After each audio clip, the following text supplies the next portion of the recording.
Are you doing everything to retain your staff?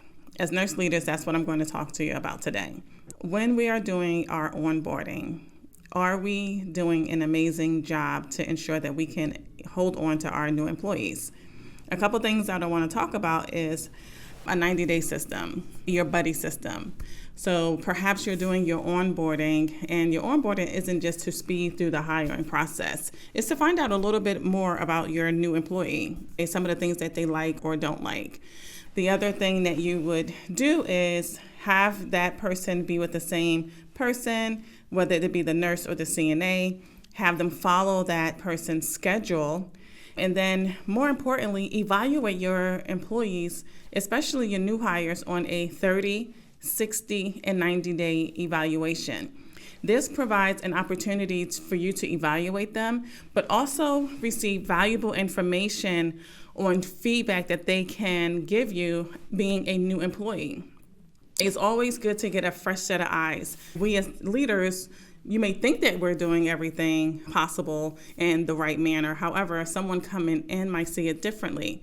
So when we're doing these 30 days evaluation, our 90 days evaluations, we can get a sense of an idea, or is this person going to stay? You have a better opportunity to track their attendance. You have a better opportunity to observe how they interact with your staff members, your residents, how effective they are with time management, how effective they are with medication pass or treatment passes.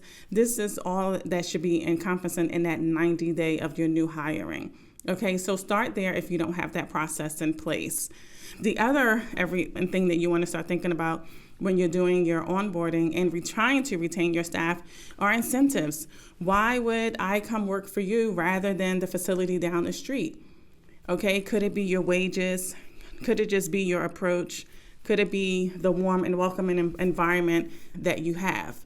Okay, so tuition reimbursement is a big thing. All right.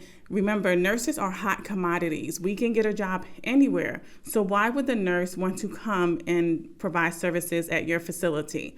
What are you going to do differently than the facility down the street is doing for their staff? Acknowledgement. Okay, so when we have our employees that we're trying to retain, how are we acknowledging them? Okay, are we making changes without including them in part of that process? Okay, so when you're having your monthly meetings, what type of information are they giving you as employees? All right, do you have a hard time with your bees showing up for work? Have you identified like any type of personal issues that they might be going through that might prevent them from attending work? What type of information and feedback are you getting from your employees? And then if you have someone who has resigned, are you just letting that employee leave? Are you finding the root cause? Are you doing what they call an exit interview to say, hey, I'm handing in my resignation today, effective immediately, or in 2 weeks or 30 days, whatever your process is? Are you getting feedback to say why this employee is resigning? Because that's going to, again, gain feedback. It's going to provide you feedback to tell you what you're doing or could be doing better. So when we're thinking about staff retention, these are all the things that we want to start thinking about. That onboard process is crucial. A lot of times people leave facilities because they have a lack of knowledge going in and they didn't receive proper training. So that's why I focus a lot on that 30, 60, and 90-day evaluation, and then having resources for them.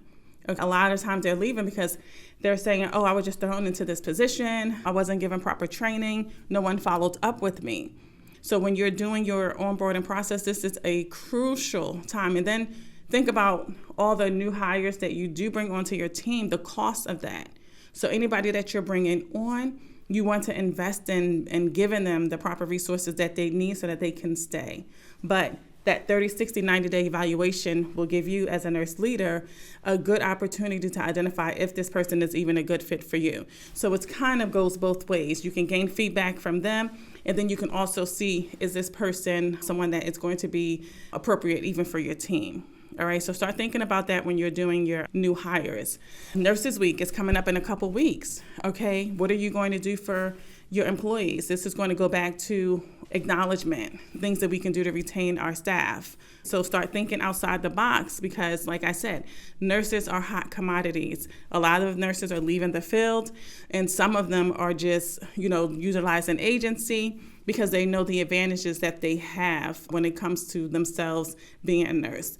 All right, so that's what I wanted to talk to you today. Tips on retaining your staff, but really focus on that onboarding process as well as exit interviews if you have an employee that leaves. Okay, have a great day.